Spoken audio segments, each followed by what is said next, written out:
Um recente estudo científico revelou um aumento na infertilidade mundial. Há 10 anos, cerca de 12% dos casais apresentavam dificuldade para engravidar. Atualmente, os países conhecidos como do Pacífico Ocidental possuem a maior prevalência de infertilidade ao longo da vida, em mais de cerca de 23% dos casais. Aqui no Brasil, o problema também tem crescido. E é por isso que hoje estamos aqui com um médico especialista em reprodução humana. Estamos com o Dr. Marcelo Cavalcante mais uma vez, né? O senhor estava me dizendo que iniciou o ano com a gente no nosso bairro Nossa Gente, aqui na TV Câmara Fortaleza, e agora a gente vai finalizar o ano e, infelizmente, falando que a infertilidade está aumentando, mas tem solução. Bom dia! Bom dia! Eu falo um monte de coisa e deixo o bom dia para o final. Bom dia, doutor! Bom dia, Clarissa, bom dia a todos. Um ano muito bom, o ano de 2022, que eu tive a grata surpresa de conhecer, de estar aqui presente no início do ano, e para coroar esse excelente ano, felizmente fui convidado por você para a gente fazer um bate-papo hoje bem legal. E conversando, foi um ano muito intenso na nossa área, né? A gente tem esse estudo recente que veio a oficializar algo que a gente já estava suspeitando, desse aumento considerado na taxa de infertilidade. E ao longo do ano a gente teve vários temas polêmicos na reprodução assistida, como a gravidez da Cláudia Raia, como a Jennifer Aniston no congelamento de óvulos, como o nascimento de bebês que tinham sido congelados há 30 anos atrás, que é o recorde de congelamento de embriões.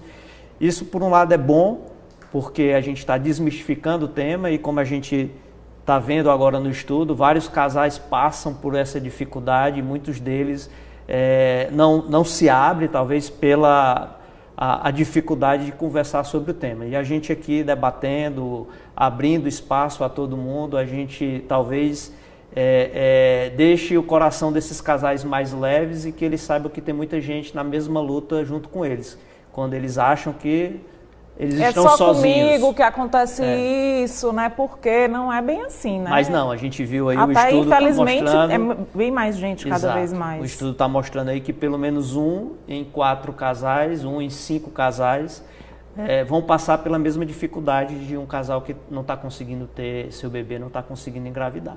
Então, doutor, mas por quê? Né? Por que tem aumentado? Eu penso logo na ligação com a alimentação, não sei se tem a ver, ou se é porque as pessoas hoje pensam mais no trabalho e deixam a gravidez para mais tarde. Existem vários fatores que esse estudo, por exemplo, ele discute e atribui esse aumento da infertilidade para inúmeros fatores. Eu vou pontuar aqui alguns e que é perfeitamente visível no nosso dia a dia. Talvez o principal deles seja o adiamento da maternidade. As mulheres elas estão deixando para ter filhos cada vez mais tarde. E isso é uma tendência mundial, não é uma tendência só aqui no Brasil. As mulheres elas estão investindo na sua formação, no mercado de trabalho, né? Elas estão se empoderando. Então, com isso, elas adiam a maternidade e a idade é o principal fator que vai atrapalhar essas mulheres a engravidar no futuro. Esse talvez a principal causa desse aumento.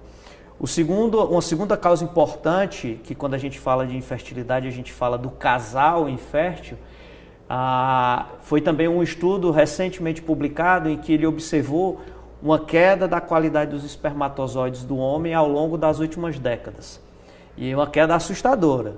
Na década de 70, por exemplo... Ainda bem, viu? Sabe por quê? Porque senão ficava a culpa só para a mulher, né? Porque essa história da idade, o problema é a mulher, né? Que os óvulos, eles envelhecem. Como sempre, o homem dando trabalho. Dando trabalho. Até para botar a culpa na mulher, o homem dá trabalho. E muitas vezes ele não quer nem fazer o exame. Não, faço os seus primeiro, se os seus der alguma coisa, ou se não der nada, eu vou fazer o meu. Mas às vezes o problema pode estar com os dois. Então, esse estudo, ele mostrou uma queda acentuada na quantidade, principalmente na quantidade e na qualidade dos espermatozoides. Por exemplo, na década de 70, os estudos mostravam que o homem tinha, em média, 100 milhões de espermatozoides em cada ml de sêmen. E, atualmente, a média gira em torno de 50 milhões. ou seja, teve uma queda de 50% ao longo dos últimos 30, 40 anos. E essa queda, depois dos anos 2000, tem acelerado consideravelmente. Até anos 2000, a queda era em torno de 1% da quantidade de espermatozoide por ano e agora está em torno de 2%.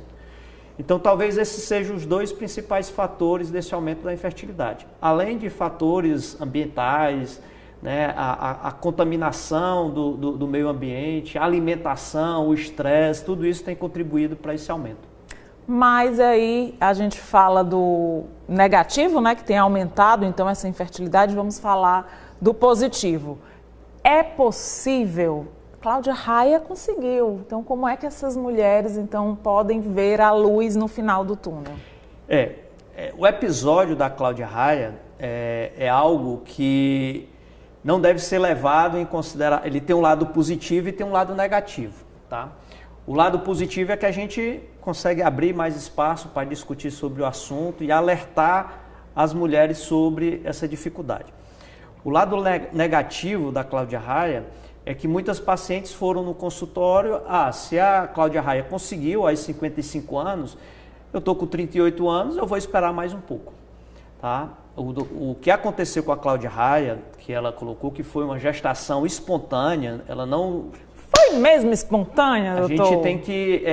eu acredito no que foi colocado na mídia e o que ela falou. Oh, meu Deus. Mas quando a gente for para o intervalo, o senhor vai me dizer se o senhor acredita mesmo nessa espontaneidade. Não vou fazer nenhum juízo de valor. O que ela colocou, que ela tinha tentado, ela havia congelado os óvulos no passado e havia tentado engravidar por um procedimento de reprodução assistida que não tinha dado certo e que, espantosamente, depois ela engravidou naturalmente.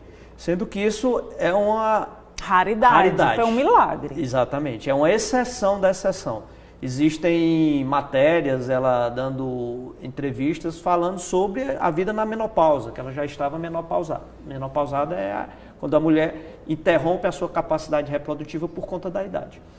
Então, o lado positivo é que a gente discute sobre o tema, mas o lado negativo é que as mulheres elas não podem colocar o episódio da Cláudia Raia como uma regra. Né? Tem que ser encarada como uma exceção e alertar justamente dessa relação da idade com a infertilidade.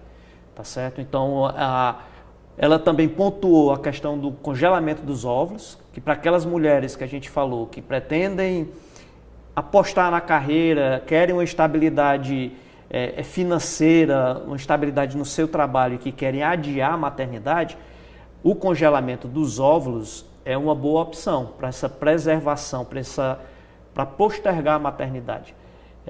E aí a gente teve exemplos e vários exemplos de mulheres famosas que se arrependeram de congelar os óvulos, como no caso da Jennifer Aniston, porque também não é congelar os óvulos com 40 anos. Essas mulheres, elas mesmo que ela não pretenda, eu não quero nunca ter filho, mas se a idade está chegando e ela tenha o acesso, infelizmente ainda existe um pouco acesso, o custo é alto, mas se ela tiver essa oportunidade de ter acesso, é algo que vale a pena, porque ela vai conseguir mais adiante... Se mudar de ideia, ela tem a possibilidade. Conseguindo encontrar o seu parceiro, ou às vezes até sem o parceiro, mas sem um projeto de vida para ela, a maternidade, depois aos 38, aos 40, aos 50 anos, ela vai poder tentar engravidar. Se ela tiver congelado os seus óvulos antes dos 35 anos, ela vai ter uma chance muito grande de conseguir engravidar e ter seu filho, mesmo que seja depois da menopausa, porque a chance vai estar relacionada à qualidade do embrião,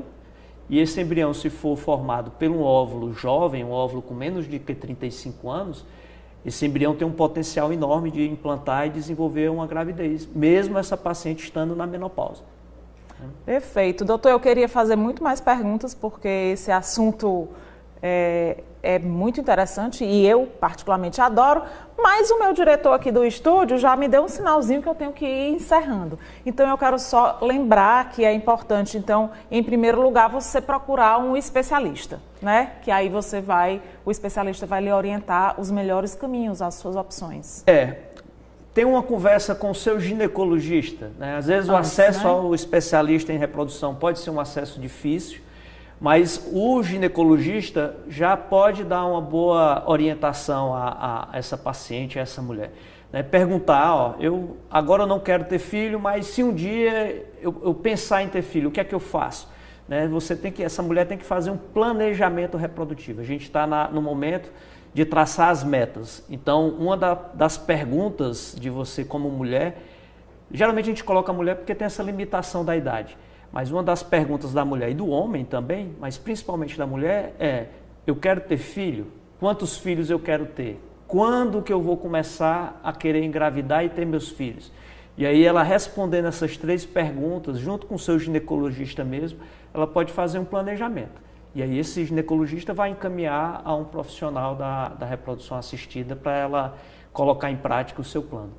Perfeito, doutor. Obrigada, viu? E nesse próximo ano eu espero o senhor aqui para mais notícias positivas e desvendando aí essas situações, às vezes difíceis, né, para os casais. Tá ok. Eu que agradeço a oportunidade que você me deu ao longo desse ano de 2022 e fico à disposição de a gente conversar, trazer as novidades e tentar confortar esses casais, tá? Esses casais, eles realmente precisam de um conforto, precisam tirar suas dúvidas, ter acesso, porque só sabe o que é passar por essa dificuldade um casal quando vai se deitar à noite e não tem aquele choro para acordar na madrugada. Então esse casal sabe realmente a dificuldade e a gente está aqui para tentar ajudar um pouco.